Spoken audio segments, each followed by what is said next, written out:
ശരിക്കും പറഞ്ഞാൽ പല്ലിന്റെ നിറം എന്ന് പറയുന്നത് വെളുപ്പാണോ? വെളുപ്പല്ല. ക്ലീൻ ചെയ്യുക എന്ന് പറയുന്നത് ഇന്നത്തെ കാലത്ത് നമ്മൾ മസ്റ്റായിട്ടും ഒരു 6 മാസത്തിലൊരിക്കൽ ചെയ്തിരിക്കേണ്ട ഒരു കാര്യമാണ്. നന്നായിട്ട് അങ്ങോട്ട് ഒരച്ച് തേക്ക് വെളുക്കട്ടെ പല്ല് എന്ന് പറയും. അതൊരു അന്ധവിശ്വാസം പോലെ നിലനിൽക്കുന്ന ഒരു സംഭവമാണ്. ടൂത്ത് ബ്രഷ് തേഞ്ഞു പോകുന്നല്ലാതെ അതിനോടൊപ്പം തന്നെ പല്ലും തേഞ്ഞു. ഏറ്റവും കൂടുതൽ ആളുകൾ കൺസേൺ ആയിട്ടുള്ള ഒരു സംഭവം അവരുടെ മഞ്ഞ പല്ല് കാണുമ്പം അത് ഫോട്ടോഷോപ്പ് ചെയ്ത് കുറച്ച് വൈറ്റ് ആക്കാറുണ്ട്. ശരിക്കും ചോക്ലേറ്റ്സ് ആണോ ഈ വില്ലൻ എന്ന് പറയുന്നത്? ചോക്ലേറ്റ്സ് മാത്രമല്ല. ഹലോ, പുതിയ പോഡ്കാസ്റ്റിലേക്ക് ഏവർക്കും സ്വാഗതം. ഇന്ന് നമ്മൾ പോഡ്കാസ്റ്റിൽ സംസാരിക്കാൻ പോകുന്നത് നമ്മുടെ മുഖത്തെ ഏറ്റവും മനോഹരമായിട്ടുള്ള ഒരു കാര്യത്തെ പറ്റിയിട്ടാണ്, നമ്മുടെ ചിരി. ഈ ചിരിക്ക് പിന്നിലുള്ള ആരോഗ്യത്തെക്കുറിച്ചും ഇതുവരെ നമ്മൾ വിശ്വസിച്ചിരുന്ന ചില അബദ്ധങ്ങളെക്കുറിച്ചൊക്കെ ഡീറ്റെയിൽ ആയി പറഞ്ഞു തരാൻ വേണ്ടിയിട്ട് നമ്മുടെ കൂടെ ഒരു ഗസ്റ്റ് ജോയിൻ ചെയ്യുന്നുണ്ട്. പാലാരിവട്ടത്തെ ഡോക്ടർ അജിത് സോമൻസ് ഡെന്റൽ ക്ലിനിക്കിലെ ഡോക്ടർ അജിത്താണ്. Doctor, welcome to my podcast. Thank you. Yes, അപ്പോൾ ഇത്രയും ബിസി ഷെഡ്യൂളിൽ ഒരു ടൈം കണ്ടെത്തി വന്നതിന് ഒരുപാട് നന്ദി. എനിക്ക് തോന്നുന്നു മലയാളികൾക്ക് ഏറ്റവും കൂടുതൽ സംശയമുള്ള ഒരു കാര്യം എന്ന് പറയുന്നത്, അല്ലെങ്കിൽ ഞാൻ ഏറ്റവും കൂടുതൽ ചിന്തിച്ചിട്ടുള്ള ഒരു കാര്യം, ഈ സ്കെയിലിംഗ് ചെയ്യല്, പല്ല് ക്ലീൻ ചെയ്യുക എന്ന് പറയുന്നൊരു സംഭവം. അപ്പോൾ ഇത് ചെയ്യുന്ന സമയത്ത് പല്ലിന് എന്തെങ്കിലും തേയ്മാനം വരിക, അല്ലെങ്കിൽ പല്ലിന് പുളിപ്പ് വരിക എന്നൊക്കെ കേട്ടിട്ടുണ്ട്. ഇതൊക്കെ ശരിക്കുള്ള സംഭവങ്ങളാണോ? ഓക്കെ, സ്കെയിലിംഗ് ചെയ്യുമ്പോൾ അല്ലെങ്കിൽ പല്ല് ക്ലീൻ ചെയ്യുമ്പോൾ നമുക്ക് തേയ്മാനം എന്ന് പറയുന്നത് ഒരു ജനറലി ഉള്ളൊരു കോൺസെപ്റ്റാണ്. പക്ഷേ ബേസിക്കലി അവിടെ ഒരു തേയ്മാനം ഇല്ല. ഓക്കെ, നമ്മൾ ഒരു അൾട്രാസോണിക് വൈബ്രേറ്റ് ചെയ്യുന്ന ടിപ്പ് കൊണ്ടാണ് ഈ സ്കെയിൽ ചെയ്യണം. അതായത് പല്ലിൽ പറ്റിപ്പിടിച്ചിരിക്കുന്ന അഴുക്കിനെ നമ്മൾ ഈ വൈബ്രേഷനുള്ള ടിപ്പ് കൊണ്ട് ക്ലീൻ ചെയ്ത് മാറ്റുന്നു. അതിൻ്റെ കൂടെ വാട്ടറും ഉണ്ടാവും. ഇത് ചൂടാവാതിരിക്കാനും നമുക്ക് അമിതമായിട്ടുള്ള പുളിപ്പുണ്ടാവാതിരിക്കാനും ഒക്കെ. അപ്പോൾ തേയ്മാനം ആബ്സല്യൂട്ട്ലി സീറോ. ഓക്കെ, പിന്നെ ഉള്ള ഒരു പ്രശ്നം പുളിപ്പ്. അത് ചില ആളുകൾക്ക് ചില പല്ലിൻ്റെ ചില ഏരിയാസിൽ കനം കുറവുള്ള ഏരിയാസിലൊക്കെ ഒരു സെൻസിറ്റിവിറ്റി ഉണ്ടാവും. പിന്നെ ഒരു പോസ്റ്റ് ഓപ്പറേറ്റീവ് സെൻസിറ്റിവിറ്റിയും ഉണ്ടാകാം. അത് ചില ആളുകൾക്ക് ഉണ്ടാവാം, ചില ആളുകൾക്ക് തീരെ ഉണ്ടാവില്ല. ഈ പോസ്റ്റ് ഓപ്പറേറ്റീവ് സെൻസിറ്റീവ് ഒരു 1-2 ദിവസത്തിനുള്ളിൽ മാറും. അല്ലെങ്കിൽ അതനുസരിച്ചുള്ള സെൻസിറ്റിവിറ്റി ടൂത്ത് പേസ്റ്റുകൾ ഉപയോഗിച്ചാലും മതി. അപ്പോൾ ക്ലീൻ ചെയ്യുക എന്ന് പറയുന്നത് ഇന്നത്തെ കാലത്ത് നമ്മൾ മസ്റ്റായിട്ടും ഒരു 6 മാസത്തിലൊരിക്കൽ ചെയ്തിരിക്കേണ്ട ഒരു കാര്യമാണ്. ഇത് ചെയ്ത് പോയാൽ ബാക്കിയുള്ള പ്രോബ്ലംസ് നമുക്ക് അവോയ്ഡ് ചെയ്യാം. ഓക്കെ, അപ്പൊ ഈ ഇത് ചെയ്തതുകൊണ്ട് പല്ലിന് പ്രശ്നം വരുന്ന കൂടുതൽ ആൾക്കാർ ചിന്തിക്കുന്നത് അത് തെറ്റാണല്ലേ? അതൊരു അന്ധവിശ്വാസം പോലെ നിലനിൽക്കുന്ന ഒരു സംഭവമാണ്. അതേപോലത്തെ ഒരു അന്ധവിശ്വാസം എനിക്ക് തോന്നുന്നു. നമ്മൾ ഈ ചെറുപ്പം മുതലേ വീട്ടിലിപ്പം അമ്മയോ അച്ഛനോ മുതിർന്ന ആളുകളൊക്കെ പറഞ്ഞു കേട്ടിട്ടുള്ളത്, നന്നായി ഇപ്പം ചീത്ത പറയുന്നതൊക്കെ അങ്ങനെയാണ്, നന്നായിട്ട് അങ്ങോട്ട് ഒരച്ച് തേക്ക് വെളുക്കട്ടെ പല്ല് എന്ന് പറയും. അപ്പം നമ്മളിത് കേട്ട് വളർന്നത് കൊണ്ടായിരിക്കും ഇപ്പം മിക്ക എല്ലാ ഫ്ലാറ്റുകളിലും വീടുകളിലും സിങ്കിൻ്റെ അവിടെ പോയി കഴിഞ്ഞാൽ ഈ ടൂത്ത് ബ്രഷും വെച്ചിട്ട് മറ്റേ യുദ്ധം ചെയ്യുന്ന ആളുകളായിരിക്കും നമ്മൾ ഏറ്റവും കൂടുതൽ കാണുന്നത്. ശരിക്കും പറഞ്ഞാൽ ഇങ്ങനെ അമർത്തി തേച്ച് കഴിഞ്ഞാൽ പല്ല് വെളുക്കുമോ? അമർത്തി തേച്ചാൽ പല്ല് വെളുക്കില്ല, പക്ഷേ ടൂത്ത് ബ്രഷ് തേഞ്ഞു പോകുന്നല്ലാതെ അതിനോടൊപ്പം തന്നെ പല്ലും തേഞ്ഞു. അപ്പോൾ നമ്മൾ അമിതമായിട്ട് ബ്രഷ് ചെയ്യുമ്പോൾ നമ്മൾ ഈ എനാമലിനെ ഉരച്ച് over A period of time തേയ്മാനം സംഭവിച്ചിരിക്കും. അങ്ങനെയുള്ളവർക്ക് കണ്ടിന്യൂസ് ആയിട്ടുള്ള പുളിപ്പ്, അതിൻ്റെ ഒരു അടുത്ത വേർഷൻ പെയിൻ, പിന്നെ വായിൽ വെള്ളം കൊള്ളാൻ പറ്റില്ല, കാറ്റടിക്കാൻ പറ്റില്ല, അങ്ങനത്തെ ഒരു സിവിയർ സെൻസിറ്റിവിറ്റിയിലേക്കൊക്കെ പോകും. അപ്പോൾ അത്രയും നമ്മൾ ഉരച്ച് ഒരു 2 മിനിറ്റ്സ് കാലത്തും വൈകിട്ടും ബ്രഷ് ചെയ്യുക. വളരെ ജെൻറ്റിലായിട്ട് സോഫ്റ്റ് അല്ലെങ്കിൽ മീഡിയം ബ്രഷിൽ ഉള്ള ടൂത്ത് ബ്രഷ് കൊണ്ട് പല്ല് കേൾക്കുക എന്നുള്ളതേ ഉള്ളൂ. നിങ്ങൾ ഈ കാര്യം ചെയ്യുക. എല്ലാ ദിവസവും വൈകിട്ടും കാലത്തും പല്ല് കേൾക്കുക. 1 in 6 months ഒന്ന് പല്ല് ക്ലിനിക്കിൽ പോയി ക്ലീൻ ചെയ്യുക. ഇത്രയും ചെയ്താൽ മതി. അതേപോലെ ഇപ്പം ഞാൻ സാധാരണക്കാർ നമ്മളൊക്കെ പറയുന്ന ഒരു സംഭവമാണ്, രാവിലെ രാത്രിയും പല്ല് തേച്ചിട്ട് ഇവരുടെ പല്ലിന് അത് ഇത്രയും കേടെന്ന് ചോദിക്കും. അപ്പോൾ ഈ പല്ല് തേക്കുകയും കേട് വരുന്നതും തമ്മിലുള്ള ബന്ധം എന്താണ്? ഓക്കെ, അത് നല്ലൊരു ക്വസ്റ്റ്യനാണ്. കാര്യം ചിലർ 2 നേരവും പല്ല് തേക്കുന്നുണ്ടാവും, ശരിയാണ്. പക്ഷേ ഈ പല്ല് തേക്കുക എന്ന് പറയുന്നത് ഞാൻ മനസ്സിലാക്കിയെടുത്തോളം എത്ര ഇഫക്റ്റീവ് ആവുന്നു എന്നുള്ള, നമ്മൾ എത്ര പ്രാവശ്യം തേക്കുന്നു അല്ലെങ്കിൽ എത്ര സമയം തേക്കുന്നു എന്നല്ല, എത്ര ഇഫക്റ്റീവ് ആവുന്നു എന്നുള്ള. അപ്പോൾ ബേസിക്കലി ഈ ടൂത്ത് ബ്രഷ് എല്ലാ സർഫസിലും ചെല്ലുക. നമ്മുടെ പറ്റിപ്പിടിച്ചിരിക്കുന്ന സോഫ്റ്റായിട്ടുള്ള ഫുഡ് പാർട്ടിക്കിൾസ് അവിടെ നിന്ന് റിമൂവ് ചെയ്യാൻ പറ്റുക. പല്ലുകളുടെ ഇടയിലുള്ള ഫുഡ് ഉണ്ടെങ്കിൽ, ഫുഡ് പാർട്ടിക്കിൾസ് ഉണ്ടെങ്കിൽ അത് റിമൂവ് ചെയ്യാൻ പറ്റുക. അപ്പോൾ ഇത് ഇഫക്റ്റീവായിട്ട് ചെയ്യാൻ പറ്റിയാൽ ഈ ഒരു പ്രശ്നം ഉണ്ടാവില്ല. അപ്പോൾ പലരും പല്ല് തേക്കുക എന്ന് പറഞ്ഞ് ടൂത്ത് ബ്രഷും പേസ്റ്റും വായിലേക്ക് പോകുന്നുണ്ട്, പക്ഷേ അത് വർക്ക് ചെയ്യേണ്ട രീതിയിൽ വർക്ക് ചെയ്യുന്നില്ലെങ്കിൽ ദർ ഇസ് നോ പോയിൻറ്റ്. അത്രേ ഉള്ളൂ, സിമ്പിളാണ്. അപ്പോൾ ഇത് വളരെ കോമൺ ആയിട്ടുള്ളൊരു സംഭവം. പല്ലൊക്കെ തേക്കുന്നുണ്ട്, വളരെ നേരം തേക്കുന്നുണ്ട്, 2-3 പ്രാവശ്യം തേക്കാം, എന്നിട്ടും കേടുകൾ ഉണ്ടാവാം. അപ്പോൾ ഒരു പരിധിവരെ കുറച്ചൊക്കെ ഒരു എന്താ പറയുക ജനറ്റിക് ഫാക്ടേഴ്സ് ഉണ്ടാവും, ഹെറിഡിറ്ററി ഫാക്ടേഴ്സ് ഉണ്ടാവാം. പക്ഷേ അതല്ലാതെ എന്ന് പറഞ്ഞാൽ ഈ ക്ലീനിങ് അല്ലെങ്കിൽ ഈ ചെയ്യുന്ന ബ്രഷിങ് അതിൻ്റെ പർപ്പസ് മീറ്റ് ചെയ്യുന്നില്ല എന്നുള്ള, ഇഫക്റ്റീവ് ആവുന്നില്ല എന്നുള്ള. ഇപ്പോൾ അധികം എന്ത് ചെയ്തു കഴിഞ്ഞാലും മറ്റേ അധികമായ അമൃതവും വിഷം എന്ന് പറയുമല്ലോ. അപ്പോൾ ഒരു ദിവസം ഇത്ര ഒരു കണക്കുണ്ട്, അതിനെ കൂടുതൽ പല്ല് തേക്കരുത്, അങ്ങനെ എന്തെങ്കിലും ഉണ്ടോ? അങ്ങനെയൊന്നുമില്ല. ഇല്ല അല്ലേ? ഇല്ല ഇല്ല. പക്ഷേ മിനിമം നമ്മൾ ഒരു 2 പ്രാവശ്യം ചെയ്യുക എന്നുള്ളത് ഒരു ഡീസൻ്റായിട്ട് നമുക്ക് ചെയ്യാൻ പറ്റുന്ന കാര്യമാണ്. അത് ചെയ്യുക, അതിൽ കൂടുതൽ ആവശ്യമില്ല. അത് ഇഫക്റ്റീവായിട്ട് ചെയ്യാൻ പറ്റുക എന്നുള്ളത്. മനസ്സിലായി. ഇപ്പോൾ ഏറ്റവും കൂടുതൽ നമ്മളിപ്പോൾ ഫിൽറ്റർ എന്ന് പറയുന്ന സാധനം സോഷ്യൽ മീഡിയയിലൊക്കെ ഭയങ്കര ട്രെൻഡിങ് ആണ്. നമ്മൾ ഫിൽറ്റർ ഇല്ലാതെ ഒരു ഫോട്ടോ എടുക്കില്ല, ഒരു വീഡിയോ എടുക്കില്ല. അഥവാ നമ്മൾ ഫിൽറ്റർ ഉപയോഗിക്കാൻ മറന്നു തന്നെ വിചാരിച്ചോ, നമ്മൾ ഫോട്ടോ കയ്യിൽ കിട്ടിക്കഴിഞ്ഞാൽ നമ്മളെപ്പോഴും ഫോട്ടോഷോപ്പൊക്കെ ചെയ്തിട്ട് ഏറ്റവും കൂടുതൽ ആളുകൾ കൺസേൺ ആയിട്ടുള്ളൊരു സംഭവം അവരുടെ മഞ്ഞ പല്ല് കാണുമ്പം അത് ഫോട്ടോഷോപ്പ് ചെയ്ത് കുറച്ച് വൈറ്റ് ആക്കാറുണ്ട്. അപ്പം കാരണം നമ്മൾ സിനിമയിൽ കാണുന്നതും നമ്മൾ കാണുന്ന നമ്മുടെ ഏറ്റവും ഇഷ്ടപ്പെട്ട സെലിബ്രിറ്റീസിൻ്റെ ഒക്കെ പല്ല് നല്ല വെളുത്ത നിറമായിരിക്കും. ശരിക്കും പറഞ്ഞാൽ പല്ലിൻ്റെ നിറം എന്ന് പറയുന്നത് വെളുപ്പാണോ? വെളുപ്പല്ല. പ്രത്യേകിച്ച് നമ്മളുടെ ഒരു ഇന്ത്യയിലെ ഇന്ത്യക്കാരുടെ പല്ലിൻ്റെ നിറം എന്ന് പറഞ്ഞാൽ ഒരു യെല്ലോയിഷ് ചേർന്നിട്ടുള്ള ഒരു വെളുപ്പാണ്. അപ്പോൾ അതിൽ പല ഷെയ്ഡ്സ് ഉണ്ടാവും. അത് മാറി മറിച്ചും ഇരിക്കും. അതായത് നമ്മളുടെ സ്കിന്നിൻ്റെ കളർ വരണ പോലെ തന്നെ അതിൽ കുറേ ഏറ്റക്കുറച്ചിലുകളുണ്ടാവും, ഈ യെല്ലോയിഷ് ചേർന്നിട്ടുള്ള പല ഷെയ്ഡ്സും. അപ്പോൾ പല്ലിൻ്റെ കളർ ഈ ആണ് അതിൻ്റെ ഒരു ഹെൽത്തിൻ്റെ ഡിറ്റർമിനേഷൻ എന്നുള്ളതല്ല. ഓക്കെ, നമ്മുടെ പല്ലിൻ്റെ ഉള്ളിലുള്ള നമ്മൾ പുറത്ത് കാണുന്ന ഇനാമൽ, അതിൻ്റെ ഉള്ളിലുള്ള ഡെൻറ്റിൻ, ഈ ഡെൻറ്റിൻ ആക്ച്വലി ഒരു യെല്ലോയിഷ് കളറാണ്. ആ ഡെൻറ്റിൻ ഈ ഇനാമലിൻ്റെ പുറത്തേക്ക് കാണുമ്പോഴാണ് ഈ കളർ വരുന്നത്. അപ്പോൾ ചിലരുടെ ഡെൻറ്റിൻ കുറച്ചും കൂടി യെല്ലോയിഷ് ആയിരിക്കാം അത്. അപ്പോൾ colour has nothing to do with the health of the tooth. Okay, പിന്നെ ഒരു എസ്തെറ്റിക് പർപ്പസിന് പല്ല് വെളുത്തിരിക്കുക എന്നുള്ളതാണ് ഒരു ഐഡിയ. അപ്പോൾ സിനിമ അങ്ങനെയുള്ള മോഡലിംഗ് അങ്ങനെയുള്ളവരൊക്കെ ഒരു പരിധി വരെ അതിന് വേണ്ട കാര്യങ്ങൾ ചെയ്തിട്ടാണ് ഈ ക്യാമറയുടെ മുമ്പിലൊക്കെ വരുന്നത്. അതായത് വൈറ്റനിങ് ആയിക്കോട്ടെ, അല്ലെങ്കിൽ പെർമനൻ്റ് ആയിട്ടുള്ള വൈറ്റനിങ്, വെനീഴ്സോ അങ്ങനെയുള്ള ട്രീറ്റ്മെൻറ്റൊക്കെ എടുത്തിട്ടുണ്ടാവും. അപ്പോൾ എടുത്തിട്ടുണ്ടാവുന്നല്ല, എടുക്കും എന്നുള്ളത് 100% ഷുവറാണ്. അപ്പോൾ അങ്ങനെയുള്ളത് ഭയങ്കര വെളുത്തിരിക്കും, പരസ്യത്തിലൊക്കെ കാണുന്ന പോലെ വെളുത്തിരിക്കും. നാച്ചുറലി ഹെൽത്തി എന്ന് പറഞ്ഞാൽ ഒരു ഇത്തിരി യെല്ലോയിഷ് ചേർന്ന ടീത്തായിരിക്കും. അപ്പോൾ നമ്മുടെ പല്ല് കുറച്ച് മഞ്ഞിച്ചാലും നമ്മൾ പേടിക്കേണ്ടതില്ല. പേടിക്കേണ്ട. നിങ്ങളുടെ എസ്തെറ്റിക്സിന് അതൊരു കൺസേൺ ആവുകയാണെങ്കിൽ മാത്രം വേറെ കാര്യങ്ങൾ ചിന്തിച്ചാൽ മതി. ഇപ്പോൾ വിസ്റ്റം ടൂത്ത് ഉണ്ടല്ലോ, വിസ്റ്റം ടൂത്ത് വരുന്ന സമയത്ത് ഭയങ്കര വേദനയും, അല്ലെങ്കിൽ വിസ്റ്റം ടൂത്ത് വന്ന ഉടനെ അത് പറിച്ച് കളയുക എന്ന് പറയുന്നത് കുറേ പേര് ചെയ്യുന്നൊരു കാര്യമാണ്. അപ്പോൾ ശരിക്കും ഈ വിസ്റ്റം ടൂത്ത് വരുമ്പം പറിച്ച് കളയുക എന്ന് പറയുന്നതാണോ അതിൻ്റെ ശരിയായൊരു രീതി? ഇല്ല, വിസ്ഡം ടൂത്തിനെ അക്കോമഡേറ്റ് ചെയ്യാൻ നമ്മുടെ താടി എല്ലിന് സ്പേസ് ഇല്ല. അങ്ങനത്തെ സിറ്റുവേഷനിൽ നമ്മളിത് എടുത്ത് കളയാറുണ്ട്. അപ്പോൾ അങ്ങനെ സ്പേസ് ഇല്ലാതെ വരുമ്പോൾ ഈ വിസ്ഡം ടൂത്ത് പല രീതിയിൽ ചെരിഞ്ഞു വരാം, അല്ലെങ്കിൽ കംപ്ലീറ്റ്ലി ഹൊറിസോണ്ടലായിട്ട് വരാം, ഈ സൈഡിലേക്ക് ചെരിഞ്ഞു വരാം. അങ്ങനെ വന്ന് അതിൻ്റെ ഇടയിൽ ഭക്ഷണം കൊടുക്കുക, ഈ വിസ്ഡം ടൂത്തും അതിൻ്റെ അടുത്തുള്ള പല്ലും കേടാവുക, പിന്നെ ഇതും ബാക്കിയുള്ള പല്ലുകളിലേക്ക് പ്രഷർ കൊടുത്ത് തള്ളുക, അല്ലെങ്കിൽ ഇതിൻ്റെ പൊസിഷൻ കൊണ്ട് തന്നെ പെയിൻ ഉണ്ടാവാം.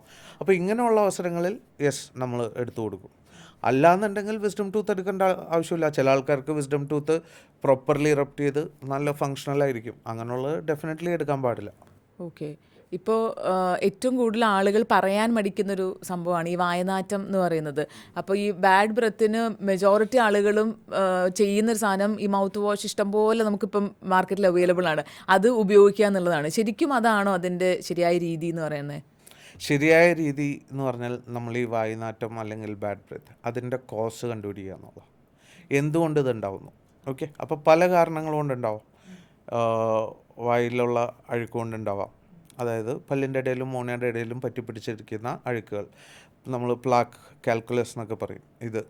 അപ്പോൾ ഇത് പറ്റിപ്പിടിച്ചിരുന്നിട്ട് മോണ രോഗം ഉണ്ടാവുക, അല്ലെങ്കിൽ മോണപ്പഴുപ്പ്, അങ്ങനെയുള്ള അവസ്ഥയിൽ. പിന്നെ എന്താ പറയുക, നല്ല സ്മോക്കേഴ്സ്, പിന്നെ പല്ലുകളിൽ കേട്, പല്ലുകളുടെ ഇടയിൽ ഭക്ഷണം കയറിയിരിക്കുക, ഇങ്ങനെയുള്ള എല്ലാ അവസ്ഥകളിലും ഈ ബാഡ് ബ്രെത്ത് ഉണ്ടാവും. അപ്പം നമ്മൾ വെറുതെ മൗത്ത് വാഷ് കൊണ്ട്, മൗത്ത് വാഷിനൊരു എന്താ പറയുക, ഒരു ഫ്രഷ് സ്മെല്ലുണ്ടാവും. ആ ഒരു ഫ്രഷ്നെസ് കുറച്ച് നേരത്തേക്കേ നമുക്ക് കിട്ടുള്ളൂ. അപ്പോൾ മൗത്ത് വാഷ് ഇട്ടുകൊണ്ട് നമ്മൾ ഈ പ്രോബ്ലംസ് ഇല്ലാതാക്കില്ല. നമ്മളൊരു ടെമ്പററി ആയിട്ട് ചിലപ്പോൾ നമുക്കൊരു ഫീലിംഗ് ഉണ്ടായേക്കാം, ഓക്കെ ഇപ്പോൾ ബാഡ് ബ്രെത്ത് ഇല്ല എന്നുള്ളത്. പക്ഷേ mouth wash doesn't actually help on A long run. അപ്പോൾ നമ്മൾ ഈ കോസ് കണ്ടുപിടിക്കുക, അത് ട്രീറ്റ് ചെയ്യുക. ചില സമയത്ത് വായിലെ പ്രോബ്ലം പോലും ആയിരിക്കില്ല, നമ്മുടെ വയറ്റിലെ പ്രശ്നങ്ങളുണ്ട്, നമ്മുടെ ഡൈജഷൻ പ്രോപ്പർ അല്ലെങ്കിൽ എപ്പോഴും ഈ സ്മെൽ ഉണ്ടാവാം. അപ്പോൾ ആ കോസ് കണ്ടുപിടിച്ച് അതിനെ ട്രീറ്റ് ചെയ്യുക. മൗത്ത് വാഷ് കണ്ടിന്യൂസ് ആയിട്ട് യൂസ് ചെയ്യണത് ഡെഫിനറ്റ്ലി നോട്ട് ഗുഡ്. വായിലുള്ള എല്ലാത്തരം ബാക്ടീരിയകളെയും ഡിസ്ട്രോയ് ചെയ്യാനുള്ള ചാൻസ് ഉണ്ട്. അപ്പോൾ നമുക്ക് നല്ലതും മോശമായിട്ടുള്ള ബാക്ടീരിയ ഉണ്ട്. അപ്പോൾ ഒരു ലോങ് ടേം യൂസ് ഒരിക്കലും നല്ലതല്ല. പകരം പ്രോബ്ലം ഐഡൻറ്റിഫൈ ചെയ്ത് നമ്മൾ ഈ ബാഡ് ബ്രെത്ത് ഒഴിവാക്കാൻ നോക്കുകയാണ് ചെയ്യുന്നത്. അതെ, ഈ ഡെൻറ്റൽ ഫ്ലോസ് എന്ന് പറയുന്ന സംഭവം നമ്മുടെ നാട്ടിൽ എത്രമാത്രം ആളുകൾക്ക് പരിചിതമാണ് ആ ഒരു ടേം തന്നെ, അല്ലെങ്കിൽ ആളുകൾ ചെയ്യുന്നുണ്ട് എന്നാണ് ഡോക്ടർക്ക് ഫീൽ ചെയ്യണേ? നമ്മുടെ നാട്ടിൽ വളരെ കുറവാണ്. അതേസമയം വെസ്റ്റേൺ കൺട്രീസിലൊക്കെ നമ്മൾ ബ്രഷ് ചെയ്യണത് പോലെ തന്നെ അവർ ഫ്ലോസ് ചെയ്യും. ഓക്കെ, ഫ്ലോസ് ബേസിക്കലി രണ്ട് പല്ലുകൾക്കിടയിലുള്ള ആ കോണ്ടാക്ട് പോയിൻ്റ് ഉണ്ട്, രണ്ട് പല്ലുകളും കൂടി ചേരുന്ന സ്ഥലം. അതിൻ്റെ ഇടയിൽ പറ്റിപ്പിടിച്ചിരിക്കുന്ന അഴുക്കുകൾ അല്ലെങ്കിൽ ഫുഡ് പാർട്ടിക്കിൾസ്, ഫുഡ് ഡെബ്രി ഒക്കെ റിമൂവ് ചെയ്യാനായിട്ട് ഈ ഫ്ലോസ് അതിൻ്റെ ഇടയിൽ പോയി അതിനെ റിമൂവ് ചെയ്യാനായിട്ട് ഹെൽപ്പ് ചെയ്യും. അപ്പോൾ അത് എന്താ പറയുക, ചില ആൾക്കാർ ഈ ഇൻ്റർഡെൻ്റൽ ഏരിയാസിൽ കേടുവരാൻ വളരെ പ്രോണായിട്ടുള്ള ആൾക്കാരായിരിക്കും. അങ്ങനെയുള്ളവർക്ക് ഈ ഫ്ലോസിങ് വളരെ ഹെൽപ്ഫുൾ ആയിരിക്കും. പക്ഷേ കറക്റ്റായിട്ട് ഫ്ലോസ് ചെയ്തില്ലെങ്കിൽ അത് നമ്മുടെ ഗംസിനെ ഹേർട്ട് ചെയ്യും, ബ്ലീഡ് ചെയ്യും, അങ്ങനെയുള്ളതൊക്കെ ഉണ്ട്. പക്ഷേ ഇപ്പോൾ വന്ന് കുറേ ആൾക്കാരൊക്കെ ഫ്ലോസ് ചെയ്യുന്നുണ്ട്. ഓക്കെ, ഈവൻ നമ്മൾ ബ്രഷ് ചെയ്താലും ഈ ഡെന്റൽ പക്ഷേ ബ്രഷ് ഒരിക്കലും ഈ ഇൻ്റർഡെൻ്റൽ സ്പേസിലേക്ക് ടൈറ്റ് കോൺടാക്ട്സിലേക്കൊന്നും പോകില്ല. അപ്പോൾ അതിന് ഫ്ലോസ് ഇസ് ഓൾവേസ് ഹെൽപ്ഫുൾ. അതെ, ഇപ്പോൾ ചെറുപ്പത്തിൽ എന്താ പറയണ്ടേ, ഇപ്പം ഞങ്ങളുടെ വീട്ടിലേക്ക് ഗസ്റ്റുകൾ വരുന്ന സമയത്തായിക്കോട്ടെ, നമ്മളിപ്പോൾ ഒരു ഗസ്റ്റായിട്ട് വേറെ വീട്ടിൽ പോകുമ്പോഴായിക്കോട്ടെ, അവിടെ കുട്ടികളുണ്ടെങ്കിൽ ഓട്ടോമാറ്റിക്കലി നമ്മൾ ചിന്തിക്കുന്നത് ചോക്ലേറ്റ്സ് വാങ്ങിക്കൊടുക്കുക എന്നുള്ളതാണ്. പക്ഷേ ഈ പിള്ളേർക്ക് ചോക്ലേറ്റ്സ് കൊടുക്കാന്ന് പറയുമ്പോൾ അയ്യോ പല്ല് കേടാ വന്ന് വാങ്ങിച്ചോണ്ടിരില്ല എന്ന് പറയും. ശരിക്കും ചോക്ലേറ്റ്സ് ആണോ ഈ വില്ലൻ എന്ന് പറയുന്നത്? ചോക്ലേറ്റ്സ് മാത്രമല്ല, എനി ഫുഡ് പാർട്ടിക്കിൾ പല്ലിൽ പറ്റിപ്പിടിച്ചിരുന്നാൽ അത് പ്രോബ്ലമാണ്. ചോക്ലേറ്റ്സ് പോലുള്ള സംഭവങ്ങളിൽ എന്താണെന്ന് വെച്ചാൽ ഷുഗറാണ്. ഓക്കെ, ഷുഗർ വളരെ പെട്ടെന്ന് കേടുണ്ടാക്കാൻ ഹെൽപ്പ് ചെയ്യും. അതിപ്പോൾ ചോക്ലേറ്റ് മാത്രമല്ല, എനി ഫോം ഓഫ് ഷുഗർ. അപ്പോൾ ഈ ഷുഗറി സബ്സ്റ്റൻസസ് പല്ലിൽ പറ്റിപ്പിടിച്ചിരിക്കുക, ഓവർനൈറ്റ് ഇരിക്കുക, ഈ ഷുഗർ ഒരു ആസിഡായിട്ട് കൺവേർട്ട് ചെയ്യും. ഈ ആസിഡ് നമ്മുടെ ഇനാമലിനെ അറ്റാക്ക് ചെയ്യും, അങ്ങനെ ഈസി ആയിട്ട് കേടുവരും. അപ്പോൾ അതുകൊണ്ടാണ്, അല്ലാതെ ചോക്ലേറ്റ് എസ്പെഷ്യലി ഒരു പ്രോബ്ലം എന്നല്ല. ചോക്ലേറ്റ് അല്ല, എനിത്തിങ് പറ്റിപ്പിടിച്ചിരുന്നാൽ പ്രശ്നമാണ്. ഷുഗറുള്ള സാധനങ്ങൾ കൂടുതൽ പ്രശ്നങ്ങളാണ്. ഇപ്പോൾ നമ്മളിപ്പോൾ എല്ലാവരും കുറച്ചും കൂടി ഹെൽത്തി ലൈഫ് സ്റ്റൈൽ ഫോളോ ചെയ്യുന്നൊരു കാലഘട്ടത്തിലാണ് നമ്മൾ ജീവിക്കുന്നത്. ഇപ്പോൾ റോട്ടിൽ ഏത് സൈഡിൽ നോക്കിക്കഴിഞ്ഞാൽ ജിമ്മുകളുടെ ബഹളമാണ്. അപ്പോൾ ഇങ്ങനെയൊക്കെ നിൽക്കുന്ന സമയത്ത് നമ്മൾ ഈ ഹെൽത്തി ഫുഡ് കഴിക്കുന്ന കൂട്ടത്തിൽ തന്നെ പല്ലിന് വേണ്ട അല്ലെങ്കിൽ നല്ല ഹെൽത്തി ആയിട്ടുള്ള പല്ലുകൾക്ക് വേണ്ടിയിട്ടുള്ള എന്തെങ്കിലും സ്പെഷ്യൽ ഫുഡുകളോ അല്ലെങ്കിൽ ഇന്ന കാര്യങ്ങൾ ആഡ് ചെയ്താൽ നല്ലതായിരിക്കും, അങ്ങനെ എന്തെങ്കിലും ഉണ്ടോ? അത് പല്ലുകൾക്ക് വേണ്ടി നമ്മുടെ ഡെവലപ്മെൻറ്റിൻ്റെ ടൈമിലൊക്കെ calcium containing foods, mineral rich foods എല്ലാം നല്ലതാണ്. പക്ഷേ അത് കഴിഞ്ഞാൽ it is more than food.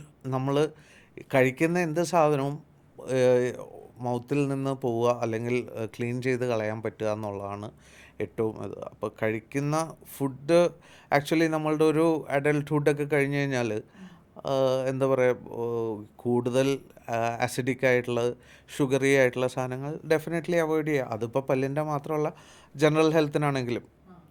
ബാക്കി എല്ലാം everything depends on how we maintain it. നമ്മൾ എത്ര എന്താ പറയുക പർട്ടിക്കുലർ ആണ് ഈ നമ്മുടെ പല്ലുകൾ ക്ലീനാക്കി വെക്കുക, അല്ലെങ്കിൽ പല്ലിൻ്റെയും മോണയുടെയും ആരോഗ്യം ശ്രദ്ധിക്കുക, അങ്ങനെയുള്ള കാര്യങ്ങൾ. That is more important. ഈ പല്ല് പൊട്ടിപ്പോകുന്നതിനൊക്കെയുള്ള റീസൺ എന്തായിരിക്കും? പല്ല് പൊട്ടിപ്പോകുന്നതെന്ന് പറഞ്ഞാൽ trauma, any kind of accident, നമ്മളിപ്പോൾ വീഴുക, എന്തെങ്കിലും വന്ന് അടിച്ചു കൊള്ളുക, അതൊക്കെ ഓക്കെ. പിന്നെ ചില ആൾക്കാർ പറയും വെറുതെ പല്ല് പൊടിഞ്ഞു പോകണു. വെറുതെ പല്ല് പൊടിഞ്ഞു പോകണമെല്ലാം വളരെ കുറവാണ്. യൂഷ്വലി ആ പല്ലുകളിൽ കേടുണ്ടാവും, ഇവരത് അറിയുന്നില്ല. അപ്പോൾ ഇങ്ങനെയുള്ള കേടുകൾ വന്നിട്ട് പല്ലുകൾ പൊട്ടിപ്പോവാം, അതൊന്ന്. പിന്നെ വളരെ എന്താ പറയുക, അത്ര കോമൺ അല്ല എങ്കിലും നമ്മുടെ ഇനാമൽ ഫോർമേഷൻ കറക്റ്റ് അല്ലെങ്കിൽ ഹൈപ്പോ മിനറലൈസ്ഡ് അങ്ങനെയൊക്കെയുള്ള സിറ്റുവേഷനിൽ പൊടിഞ്ഞു പോകാനുള്ള ചാൻസസ് ഉണ്ട്. പക്ഷേ ഏറ്റവും കോമൺ ആയിട്ട് കാണുന്നത് കേട് വന്ന് പല്ലുകൾ ദ്രവിച്ച് പോകാൻ തുടങ്ങുന്നു. പക്ഷേ ആളുകൾക്ക് അറിയില്ല അത് കേടുകൊണ്ടാണെന്ന്. ഇവർ പറയണത് എന്താണെന്ന് വെച്ചാൽ വെറുതെ എൻ്റെ പല്ലങ്ങ് പൊടിഞ്ഞു പോകാമെന്ന് പറയണം. അപ്പോൾ മോസ്റ്റ്ലി അതാ നമ്മൾ ഒരു റെഗുലർ ഇൻ്റർവെല്ലിൽ ഒരു 1 in 6 months ഒരു ക്ലിനിക്കിൽ പോവുക, ഒരു ചെക്കപ്പ് നടത്തുക, ഒരു ക്ലീനിങ് നടത്തുക, ഇതൊക്കെ ചെയ്തു പോയാൽ ഈ പ്രശ്നങ്ങളൊക്കെ എന്താ പറയുക ഒരു 95% നമുക്ക് അവോയ്ഡ് ചെയ്യാം. അതെ, എനിക്ക് തോന്നുന്നു ഏറ്റവും കൂടുതൽ ആളുകൾ അതിനെ പറ്റിയിട്ട് അവെയർ എല്ലാം തോന്നുന്നു. അതായത് ബാക്കി എല്ലാ കാര്യങ്ങളും നമ്മൾ മെയിൻറ്റെയിൻ ചെയ്യാൻ കുറേയും കൂടി എക്സ്ട്രാ കെയർഫുൾ ആകുമ്പം പല്ലുകളെ എപ്പോഴൊക്കെയോ മിസ്സാവുന്നുണ്ടെന്ന് ഡോക്ടർക്ക് തോന്നിയിട്ടുണ്ടോ? ഏറ്റവും കോമൺ ആയിട്ട് യെസ്. അതായത് ആൾക്കാർ വരിക എപ്പോഴും ഒന്നില്ലെങ്കിൽ പെയിൻ, അല്ലെങ്കിൽ മുമ്പിലത്തെ പല്ലിന് എന്തെങ്കിലും പറ്റണം. അതെ, ഞങ്ങളുടെ ഈ ചിരി രണ്ട് എഫക്റ്റ് ഞങ്ങൾ സമ്മതിക്കില്ല. അതെ, ഈ 2 കാര്യത്തിലെ ആൾക്കാരപ്പോൾ ഓടി വരുള്ളൂ.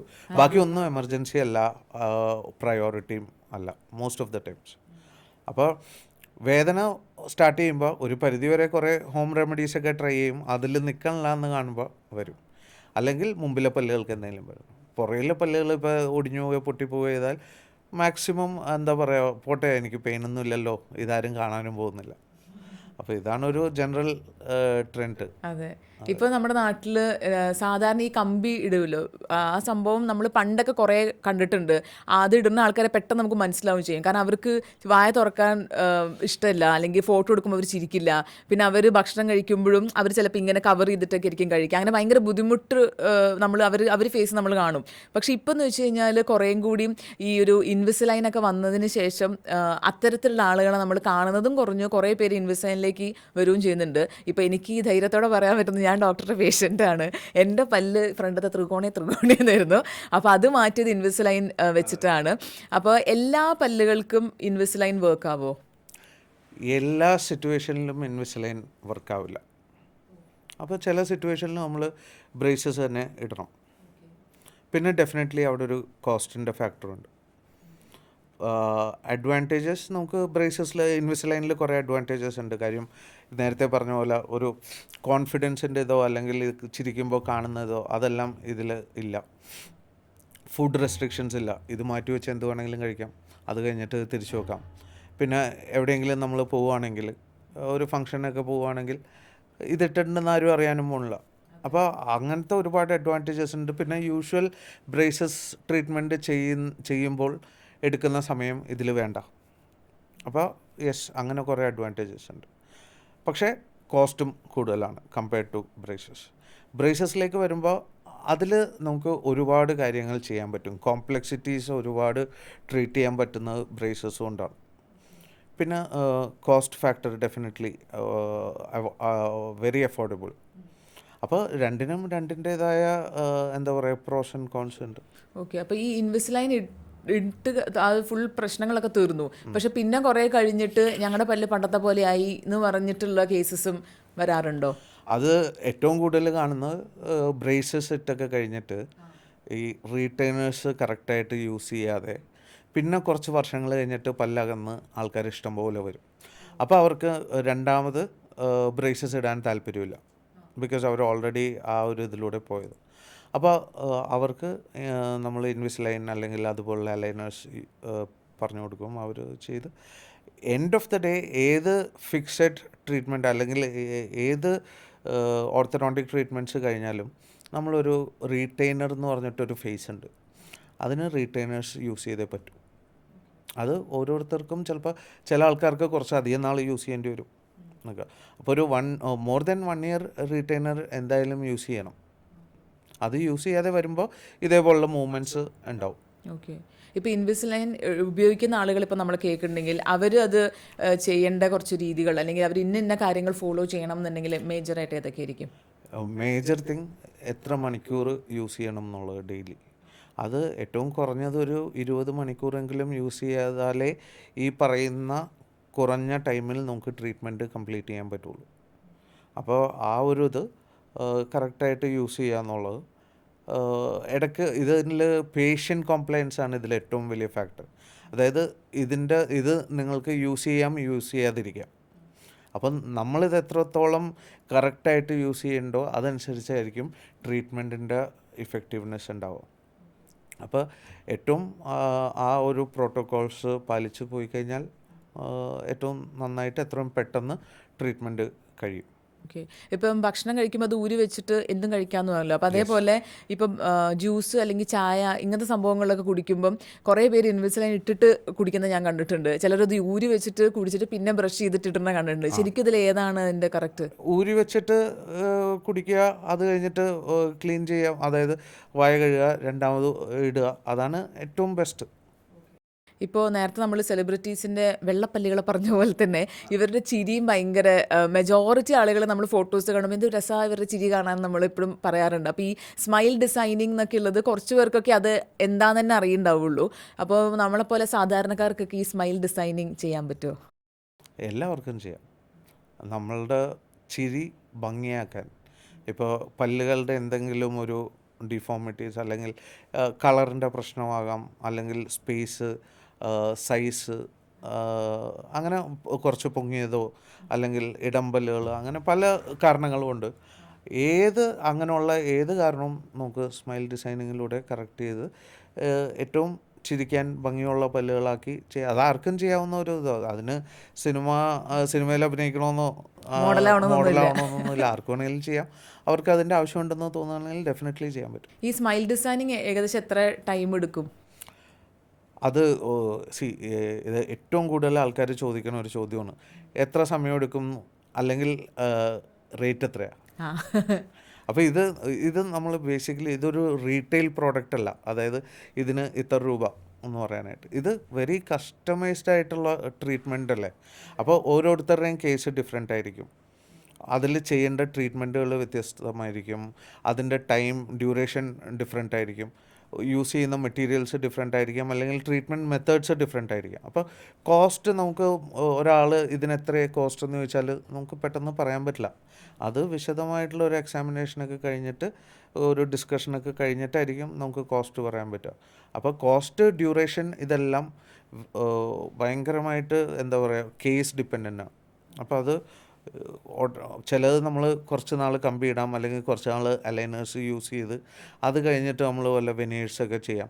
അപ്പോൾ ഇതിലൊക്കെ നമ്മൾ ആ ഒരു പ്രോപ്പർ കൺസൾട്ടേഷൻ, എക്സാമിനേഷൻ കഴിഞ്ഞിട്ടേ അത് പറയാൻ പറ്റുള്ളൂ. എങ്കിലും നീഡ് അനുസരിച്ച് നമുക്ക് ഏറ്റവും ഇഫക്റ്റീവായിട്ടും ഫാസ്റ്റായിട്ടും ചെയ്യാൻ പറ്റും. മുൻപത്തെ പല്ലുകളുടെ ഇടയിലുള്ളൊരു ഗ്യാപ്പ് മിക്ക എല്ലാവരുടെയും കോൺഫിഡൻസിന് വരെ ബാധിക്കുന്ന ഒന്നാണ്. അപ്പോൾ ഇതിന് എന്താണ് ഒരു സൊല്യൂഷൻ?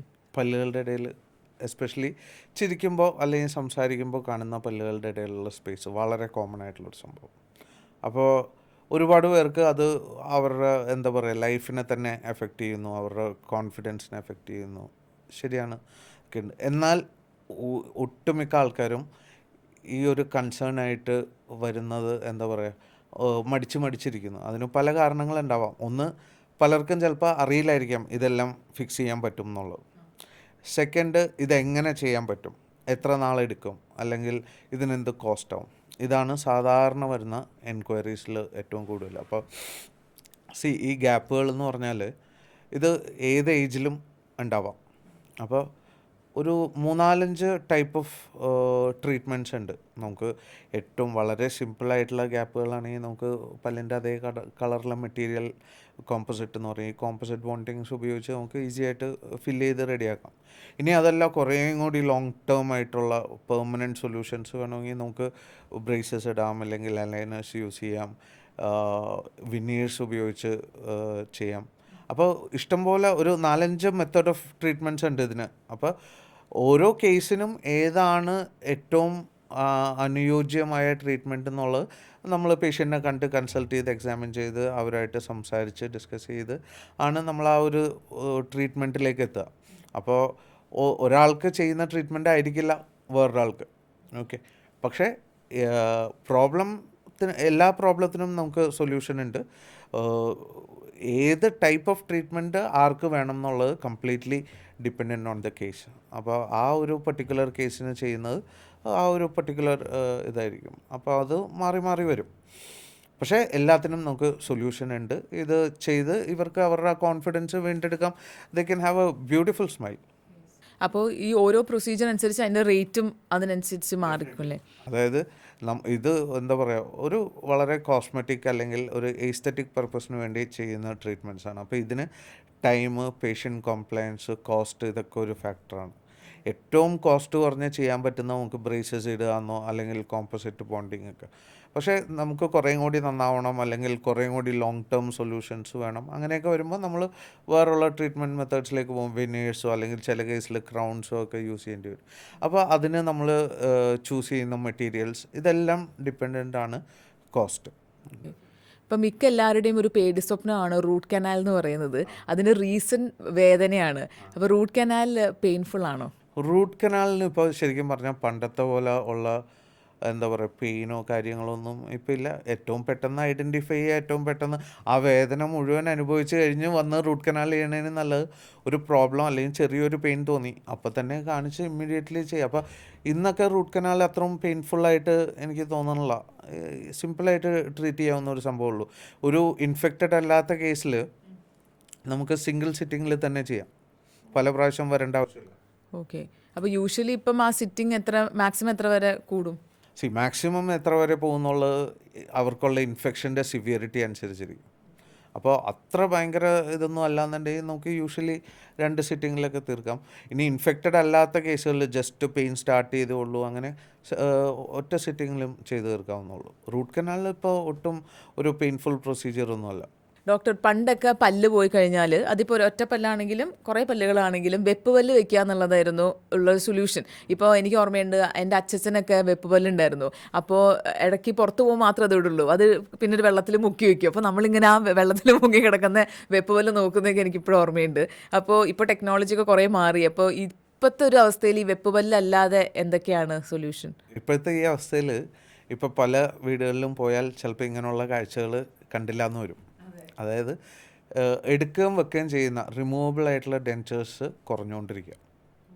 ഓക്കെ, അതിപ്പോൾ കംപ്ലീറ്റ് ആണെങ്കിലും അതെ, എന്താ പറയുക, സിംഗിൾ ടൂത്ത് ആണെങ്കിലും അല്ലെങ്കിൽ മൾട്ടിപ്പിൾ ടൂത്ത് ആണെങ്കിലും അല്ലെങ്കിൽ ഫുൾ ഡെൻചർ ആണെങ്കിലും ഈ റിമൂവബിൾ ഡെൻചേഴ്സിൻ്റെ കാലമൊക്കെ വളരെ വളരെ എന്താ പറയുക കുറഞ്ഞു. ഇപ്പോൾ നമുക്ക് ഒരു പല്ല് പോയാൽ അല്ലെങ്കിൽ 2-3 പല്ലുകളോ അല്ലെങ്കിൽ എത്രയായിക്കോട്ടെ ഫുള്ള്, ഇതെല്ലാം നമുക്ക് പെർമനൻ്റായിട്ട് മൗത്തിലിരുത്താം. അതിന് നമ്മൾ ഡെൻറ്റൽ ഇംപ്ലാൻസിൻ്റെ സഹായത്തോടെ വെക്കുന്നു എന്നുള്ള. അപ്പോൾ ഡെൻറ്റൽ ഇംപ്ലാൻസ് ബേസിക്കലി ഒരു ടൈറ്റാനിയം സ്ക്രൂ ഈ താടിയെല്ലിലേക്ക് ഇടുന്നു. താടിയെല്ലിൽ ഇത് കുറച്ച് നാൾ ഇരുന്ന് കഴിയുമ്പോൾ താടിയെല്ലുമായിട്ട് ചേർന്ന് നമ്മുടെ പല്ലിൻ്റെ വേരുകൾ എങ്ങനെ താടിയിലിരിക്കുന്നോ അതേപോലെ നല്ല സ്ട്രോങ് ആവും. അപ്പോൾ അത് കഴിയുമ്പോൾ അതിൻ്റെ മുകളിൽ സ്ക്രൂവിലേക്ക് നമ്മളൊരു പല്ല് വെച്ച് കൊടുക്കുന്നു. അപ്പോൾ ഇതിനെ എടുക്കുകയും വെക്കുകയും ഒന്നും ചെയ്യണ്ട. അത് ഈ ഒരു ഫുൾ സെറ്റായിട്ട് നമുക്ക് ചെയ്യാം. സിംഗിൾ പല്ലുകളോ 2-3-4 എത്രയായിട്ടും ചെയ്യാം.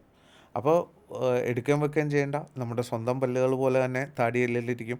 ഇത് താടിയെല്ലിലിരിക്കുന്നതുകൊണ്ട് താടിയെല്ലും തേഞ്ഞു പോവാതെ സ്ട്രോങ് ആയിട്ടിരിക്കും.